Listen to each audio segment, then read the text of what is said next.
Há muitas coisas que o Espírito Santo quer revelar para nós, mas ele vai falar através da sua palavra.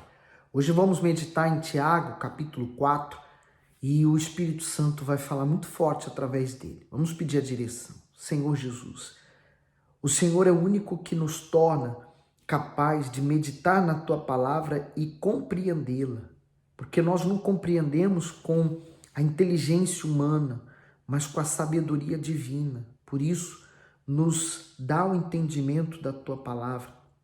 Em nome de Jesus. Amém. No versículo 1 diz: de onde vêm as guerras e pelejas entre vós? Porventura não vem disto, a saber dos vossos deleites, que nos vossos membros guerreiam? Comentário do bispo diz: guerras e pelejas entre vós. Os principais problemas e conflitos entre os cristãos derivavam da inveja dos seus desejos egoístas em serem honrados, elogiados e reconhecidos. Eles consideravam essas ambições pessoais seus objetivos de vida, portanto, mais importantes do que agradar a Deus e fazer a vontade dele. Pessoas que agem dessa maneira mostram que não possuem espiritualidade, muito menos o Espírito Santo. Então, da onde vinham as guerras? Das invejas. E essa inveja ela é tão cruel, né? Porque dentro da igreja, a outra pessoa vê ela fazendo uma coisa, ou vestindo-se de tal forma, dando um testemunho, sendo abençoada, e aquela pessoa invejosa, ela fala: por que isso aconteceu com ela? Porque deveria ter acontecido era comigo. Então, começam as brigas, né? O problema maior do ser humano é o relacionamento humano. O 2, cobiçais e nada tendes, matais e sois invejosos, e nada podeis alcançar, combateis e guerreais, e nada tendes porque não pedis. Então, qual era o problema? Eles invejavam o que o outro tinha, mas eles não invejavam, por exemplo, a atitude que as pessoas têm. Por exemplo, nós vemos testemunhos fortíssimos. A pessoa inveja o resultado da vida da pessoa, mas ela não inveja a atitude que ela teve. Aquela pessoa teve que sacrificar, ela teve que renunciar a coisas, pessoas, ela teve que ir para o altar e se despojar. Então não adianta invejar, por exemplo, o resultado de uma vida abençoada se você não quer sacrificar.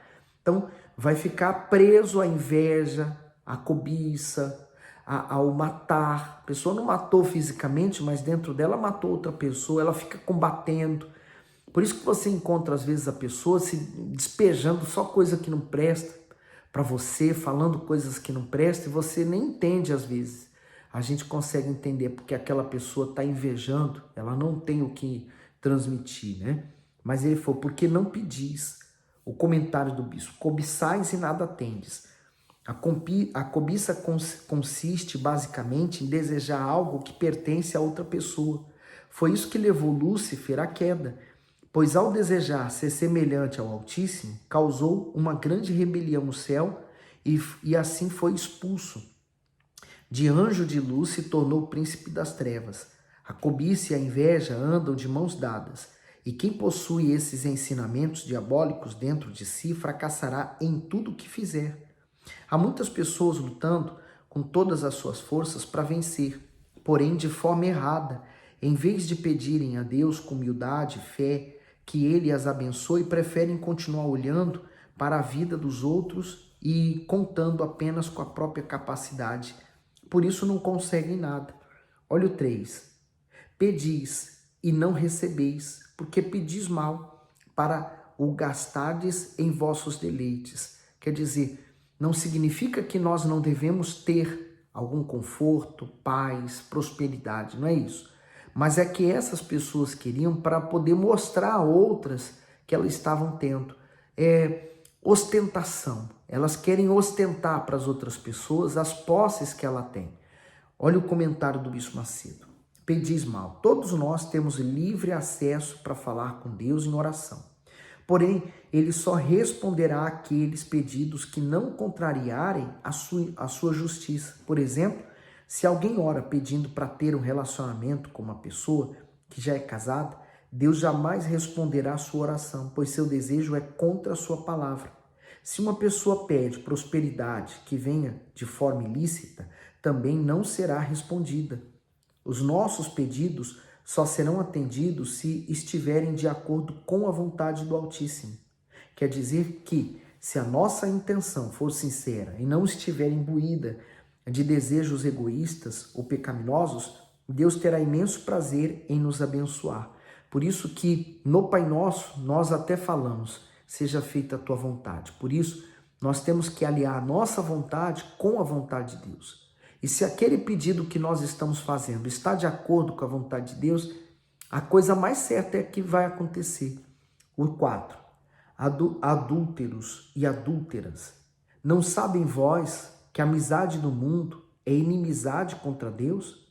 Portanto, qualquer que quiser ser amigo do mundo, constitui-se inimigo de Deus. Então, é simples de entender esse versículo. Ele falou adúlteros e adúlteras, às vezes a pessoa não adulterou na prática, mas ela adulterou no pensamento. Hoje em dia, por exemplo, a pessoa ela perde horas e horas no telemóvel, nas redes sociais, vendo pornografia, vídeos e essas coisas, e ela está adulterando na cabeça dela. E ele fala, não sabei vós que a amizade do mundo, quer dizer, enquanto você absorve as coisas do mundo, você está gostando, desejando, querendo as coisas que o mundo fabrica. Naturalmente, se você quer as coisas que o mundo fabrica, que o mundo faz, que o mundo despeja, você não vai querer as coisas de Deus. Você vai querer as coisas do mundo. Quando você gosta, quer as coisas de Deus, você se alimenta com elas, naturalmente as coisas do mundo passam a ser rejeitadas por você. O comentário do bispo diz, inimigo de Deus. Quando entramos em aliança com Deus, ele passa a ser o dono da nossa vida. Por isso ele requer fidelidade, assim como é exigida em um casamento. Quando o Altíssimo é trocado pela amizade do mundo, que representa tudo que é pecaminoso, corrupto, infiel, impuro, acontece o adultério espiritual. Os que desejam ser amigos de Deus devem agir segundo a sua vontade e viver em obediência à sua palavra. Por outro lado, todos os que rejeitam as paixões do mundo e são infiéis ao Altíssimo são considerados seus inimigos. E a pior coisa que tem é a pessoa ser inimiga de Deus. Olha o 5. Ou cuidais vós, que em vão diz a Escritura, o Espírito que em nós habita tem ciúmes. Então, o Espírito Santo tem ciúmes de nós. Ele não quer que nós sejamos divididos com qualquer outra coisa. Ele quer ser exclusivo, é como num casamento. Você não casa com uma pessoa para dividir ela com outras. Você quer que ela seja exclusiva sua. Olha o 6. Antes, ele dá maior graça. Portanto, diz, Deus resiste aos soberbos, mas dá graça aos humildes. Porque o soberbo, ele rejeita a orientação, ele rejeita a direção, ele rejeita a ajuda dos outros. O soberbo é aquele que pensa, eu sozinho consigo, eu vou conseguir, mas ele, por causa da sua fraqueza espiritual, não chega a lugar nenhum. Mas ele dá graça aos humildes, porque o humilde, ele reconhece que está fraco, ele reconhece que precisa de ajuda, ele reconhece que sozinho não dá. O comentário diz assim, ó, Deus resiste aos soberbos, o orgulhoso é o principal responsável pela queda e pela ruína de muitas pessoas. Ele é a essência do caráter do próprio diabo, que na sua arrogância teve a pretensão de ser semelhante ao Altíssimo em glória e poder. Por esse motivo, o Senhor foi contra ele e o reservou para a condenação eterna no lago de fogo. Além de não o tolerar, Deus também se opõe a todos os orgulhosos. Porém, aqueles que reconhecem que precisam do Altíssimo, o buscam com humildade, serão favorecidos por ele. Agora o 7. Sujeitai-vos, pois, a Deus, resisti ao diabo, e ele fugirá de vós. Esse versículo aqui, ele resume muito bem como nós combatemos o diabo, é resistindo a ele. Eu resisto, por exemplo, às investidas que o diabo faz, através de pensamentos, sugestões, mas são sugestões e pensamentos que vão me levar a pecar. Então, quando eu resisto o diabo, eu resisto àquela tentação, àquela força, então eu estou resistindo o diabo. Vai chegar um momento que ele não vai mais poder me atacar porque eu estou resistindo, ele vai fugir de mim. Agora vamos imaginar esse versículo contrário. Sujeitai-vos, pois, ao diabo e resisti a Deus, e Deus fugirá de vós. Quer dizer, quando eu então me sujeito à vontade que o diabo me dá, porque o diabo não leva ninguém a cometer pecados, ele apenas sugere. E o pecado, por ser prazeroso no princípio, ou parece ser bom, a pessoa se entrega àquele sentimento, àquele desejo, e ela termina dando condições para o diabo entrar na vida dela e atuar de forma livre. Mas quando nós resistimos o diabo, então ele foge de nós e nós agradamos a Deus. O comentário do bispo diz assim, sujeitai-vos a Deus e resisti ao diabo. Aqui está o grande segredo para vencermos o mal. Primeiro temos que obedecer e praticar a palavra de Deus, e isso significa uma total submissão à sua vontade. Segundo, temos que resistir às propostas do diabo, às suas sugestões e tentações, que podem vir por meio de pensamentos, convites, para participar de atos ilícitos, sites pornográficos e outras carnalidades. Infelizmente, há pessoas que fazem o inverso do que Tiago orientou, ou seja, elas resistem a Deus e se submetem ao diabo. Por isso, além de fracassarem em tudo o que fazem, comprometem a própria salvação. No 8. Chegai-vos a Deus, e ele se chegará a vós. Limpai as mãos, pecadores, e vós de duplo ânimo purificai os corações. Então, eu me chego a Deus, né? A primeira atitude tem que ser minha, porque ele continua sendo Deus, ele continua estando no mesmo lugar em que ele sempre esteve, mas os meus pecados me fizeram virar as costas para Deus e andar na direção oposta a ele, me afastando de Deus. Então ele fala, chegai-vos a Deus e ele se chegará a vós. E qual é o critério para que eu possa agora me aproximar de Deus? Limpar as mãos por causa dos pecados. É você limpar o seu coração, purificá-lo. Você tem mágoa de alguém? Então tem que perdoar. Seu coração vai dizer para não perdoar, porque quem fez mal a você é aquela pessoa. Mas não importa agora quem está certo, quem está errado. O que importa é que você precisa limpar o seu coração. Isso que importa. Então, você perdoa na mente. Você declara perdoada aquela pessoa e acabou. Fim da história. Ainda que seu coração sinta alguma coisa, mas abandona. Porque às vezes a pessoa fixa tanto a ideia no mal que a pessoa fez para ela e ela esquece que Deus, ele é tão poderoso, tão justo, que ele morreu por ela porque ele quis perdoar ela e salvar ela. E ela, por causa dessa mágoa, está rejeitando o amor e o sacrifício do Senhor Jesus na cruz. Quem foi que pecou mais? Aquela pessoa que fez mal a você ou você que não quer perdoar? É de pensar, né?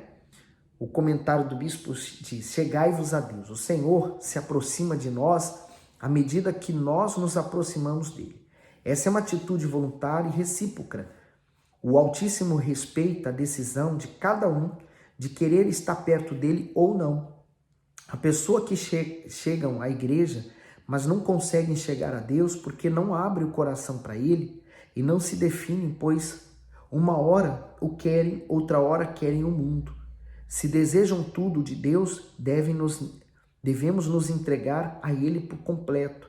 Se o que temos recebido é pouco, significa que a nossa entrega a ele tem sido pouca também. Na parte B do versículo, mãos limpas e coração puro são exigidos por Deus aos que desejam estar em sua presença e desfrutar da sua salvação. Os que possuem mãos limpas são aqueles que praticam a justiça e têm o seu proceder de acordo com a palavra do Senhor. Os de coração puro são os que se apartam da aparência do mal e estão livres de sentimentos ruins, como ódio, orgulho, mágoa e malícia. A pessoa que respeita a santidade do Altíssimo resiste à tentação e se desvia do mal, pois o que mais deseja é estar perto do seu Senhor.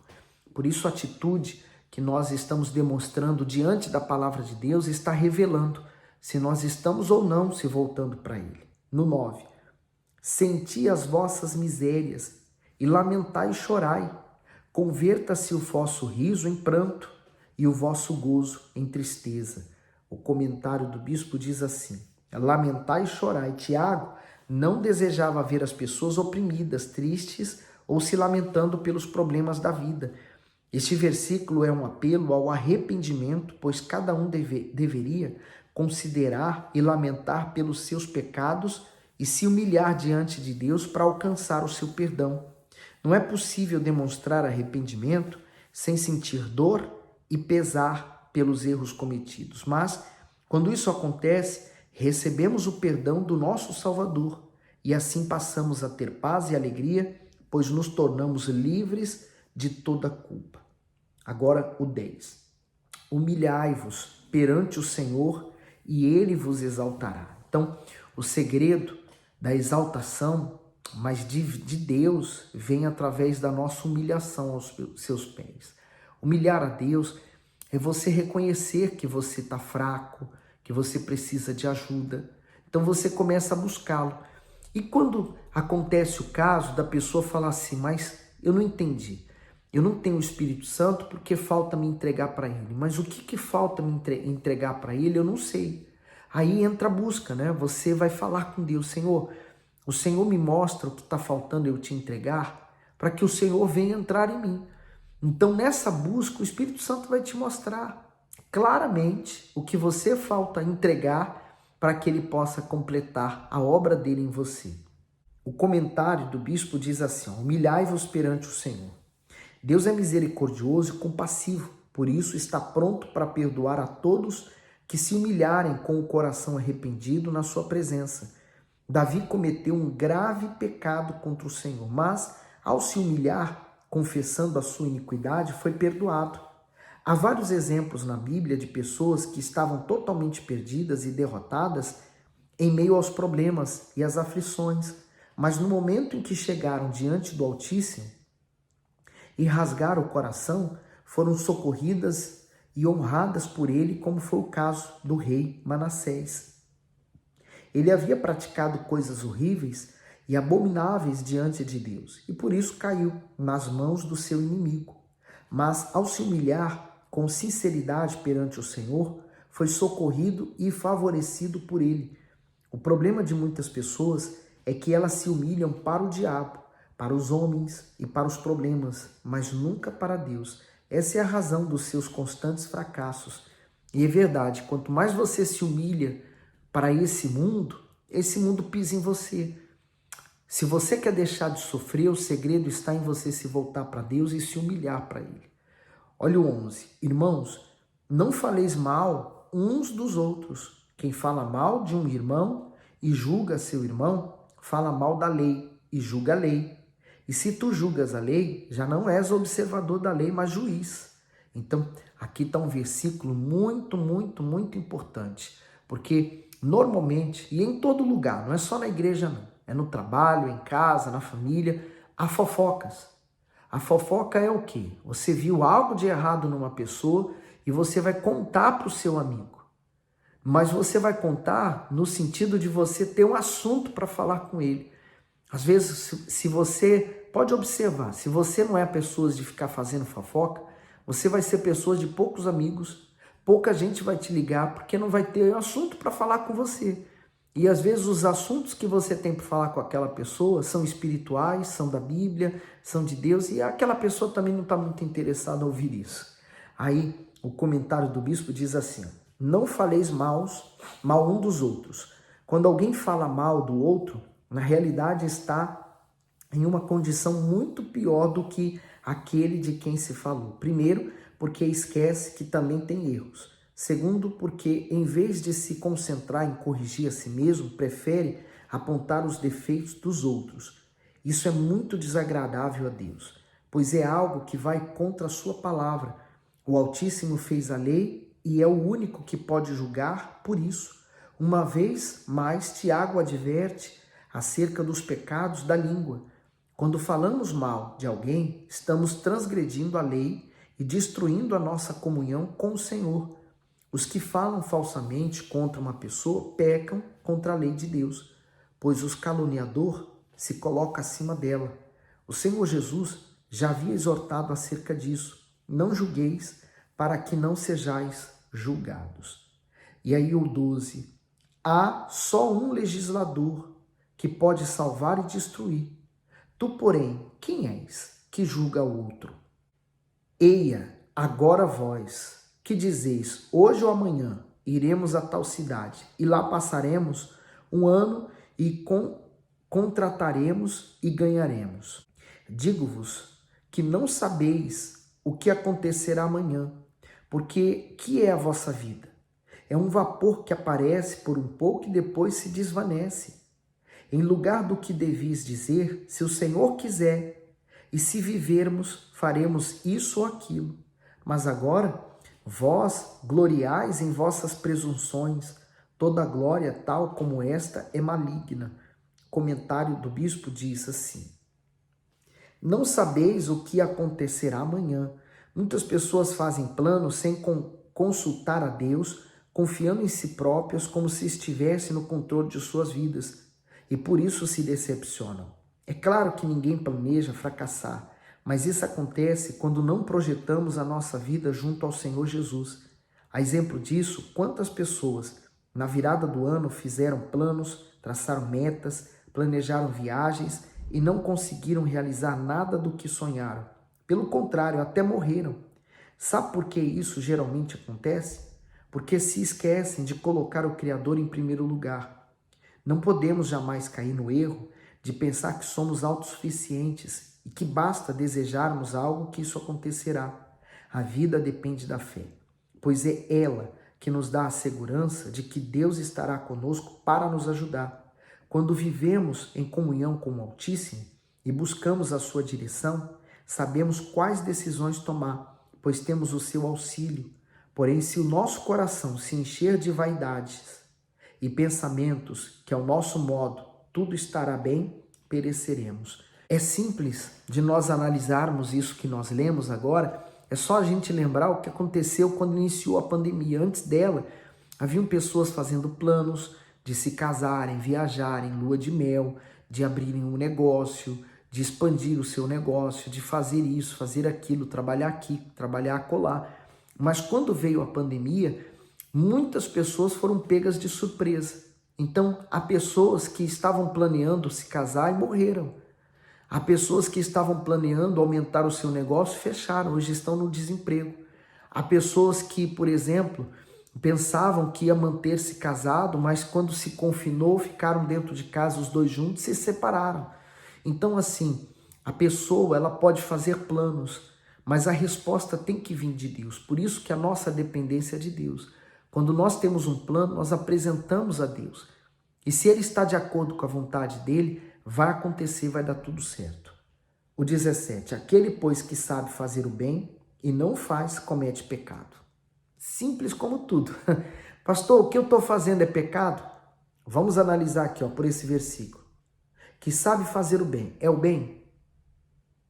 É o bem, o que você está fazendo é o bem? Faz bem para você e para os outros? Então não é pecado, tá tudo bem. Mas o que você faz está prejudicando os outros. Você está ganhando em cima de uma mentira. Você está aproveitando de uma situação. É pecado. Só fazer essa avaliação. O comentário, o bispo diz assim: sabe fazer o bem e não faz. Nem sempre podemos ajudar uma pessoa na sua necessidade, mas se há em nós o poder de fazer algo para aliviar o seu sofrimento, não podemos nos omitir. Imagine vir alguém desesperado diante de uma situação e quem sabe até pensando em se matar e não tomar nenhuma atitude para ajudá-lo, mesmo tendo condições para isso. Esse é o caso de muitos que, embora tenham experimentado o poder de Deus em um milagre alcançado, se recusam a dar seu testemunho. Com isso, desagradam a Deus, pois receberam o bem dele por intermédio de alguém, mas não fazem esse mesmo bem ao seu próximo que está sofrendo. Então, façamos o bem a todos para que o Espírito Santo se agrade de nós. Hoje nós meditamos nesse capítulo 4 de Tiago. Ele é muito forte, né? Ele tem muita coisa especial. Eu até gostaria que, se você pudesse, voltasse a meditar nesses versículos chaves, onde há o comentário da Bíblia do bispo, meditasse um pouco mais neles, Eu tenho plena certeza que o Espírito Santo ainda vai falar muito mais coisas para você, porque cada pessoa está vivendo uma história, um momento, uma situação, e diante dela, a palavra de Deus nos responde, nos conforta, nos traz o refrigério, tá bom? Espalhe esse evangelho para mais pessoas, fique bem, fique com o Senhor Jesus.